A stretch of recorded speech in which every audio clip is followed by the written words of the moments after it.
Bum-ba-da-dum. Welcome to BanjoBenClark.com. I am Banjo Ben, your host here on the website to teach you how to play guitar, banjo, mandolin. This is Guitar Week. I love getting requests from y'all because it helps me know what you want to learn. And whenever I get a song requested many times, then it goes into higher priority. And I got Precious Memories requested 3 times over this last week. So I thought this is a sign. We're gonna learn this one. So I wanted to give you a fingerstyle arrangement. I just heard it that way initially. We may do a flat picking arrangement later on, but this is not too hard of an arrangement. You've just got to get a few of the basic foundational skills under your fingers, and then you can play this one. We're going to work on that. If you're watching on Facebook or YouTube, here in a moment, I'll ask you to come over to the site. You can join as a Gold Pick member, see this lesson and a whole bunch more. If you're watching here on the website, just scroll down the page. See the rest of the lesson resources. I've got your tabs, an MP3 rhythm track, and the rest of the videos. Let's jump in. We're going to do this one in the key of G. A couple different reasons. 1, it plays good that way. 2, it sings pretty good that way too. We're going to use the 3-finger style. I don't really know what you call it, but I just like to do it. I bring over a lot of my banjo technique, even though you don't have to be a banjo player to play this way. But I'm going to anchor with my pinky, then I'm going to use my 3 fingers most of the time, well, all the time in this arrangement, but most of the time to play the 6 strings, okay? So our thumb is going to have a very special role. It's going to provide almost all the bass, and it's going to do these little bass line walks. And I think that's what's special about this arrangement is it's always walking. So even though it's not really technically difficult, there's not a whole lot going on, we've got a bass line that's walking and keeping it very, very interesting.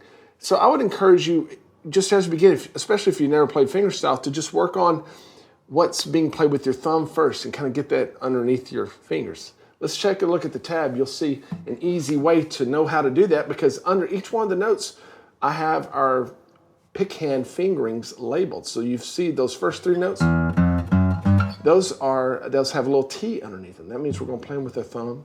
Then the 1s would be your index, and then the 2s with the circle around them would be your middle. And that's just the way that I play it. Of course, you can change that up if you want to. You'll also notice that some of the notes have the orange box around them. Those are our melody notes.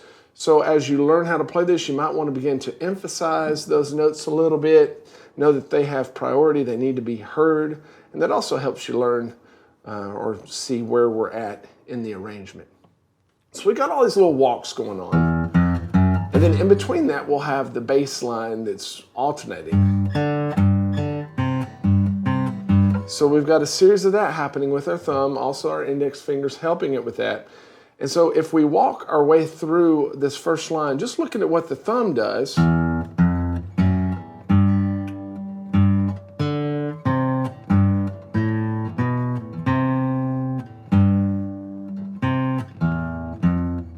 so it'd be a good idea just to get your thumb around that, and then you can begin adding in other notes, like with your index finger.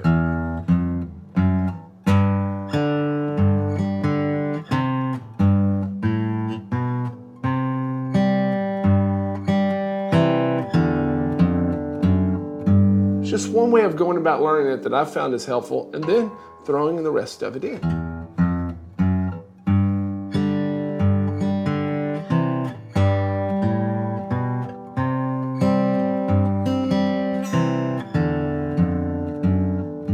So if you've never played fingerstyle before, it's going to hurt your brain to try to learn this. And I want to just encourage for you to push through that, take it melody or measure by measure, and then break it down into the various fingers if you need to. But you're going to have to get over the hump, so to speak. Okay, so as we go into measure 7, we're going to go to an A chord, an A7 chord. And I'm just going to play it with my middle 2 fingers here on my fret hand. And this is our most difficult measure so far because we have a little pull-off happening. And at the same time that we do that pull-off, we're going to jump up and play that D string with our thumb. And so you want to just practice that by itself. Because that's a lot going on if you've never done it before. And then you'll go right back with your index finger or with your ring finger on the 2nd fret and play it. Just practice that much.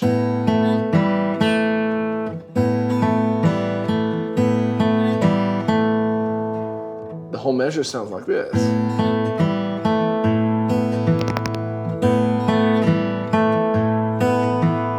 really cool, isn't it? Coming out of measure 7.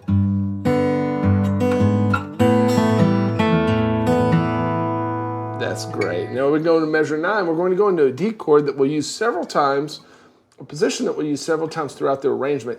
And we're bringing in a little syncopation, a little delayed gratification on the melody to make it a bit more interesting. And I want you to play this D chord with just your first 2 fingers on 2nd fret here, 3rd fret there. And you're going to hammer into it.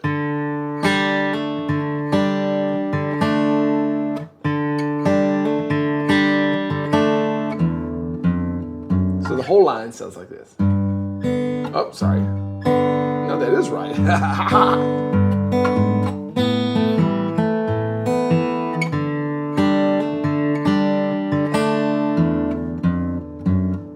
Now, a couple things stylistically.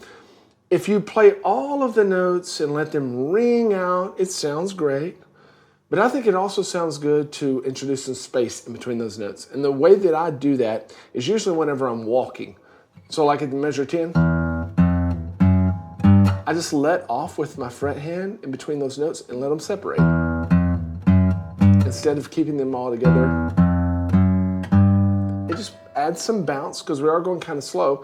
And the other way is when you're on measure 9 is also let my fingers off of that D chord to get some separation there.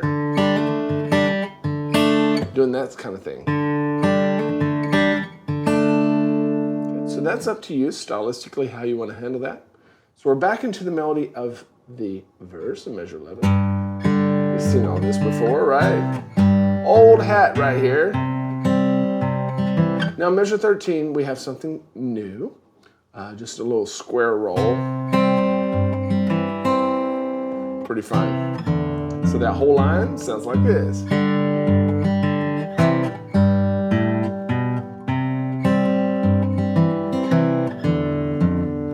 And again, you hear how I'm adding space in between the walks. I'll keep the bass notes down whenever I'm staying over a chord. So like a measure 11, I leave that bass note down. But then whenever I walk, measure 12, listen. Leave it down in 13, then some separation. I just think it sounds great to do that. In the measure 15, we're going to wrap up this verse. We've got to go back to that D position. We're going to do a little bit syncopated. We're going to start with a pull off and then go right into a hammer on and then a pinch.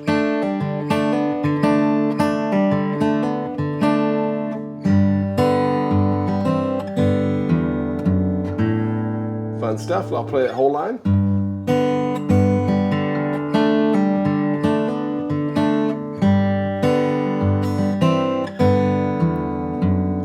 Okay, so let's play the verse all the way through very, very slowly. If you're watching there on the website, you can slow that video down just by clicking on the little gear icon at the bottom right of the video screen. If you're watching on Facebook or YouTube, now is your chance to come over to the website, banjobenclark.com. You can join us as a Go Pick member, see the rest of this lesson, download all the lesson resources, the tabs, the MP3s, and you can also be my friend.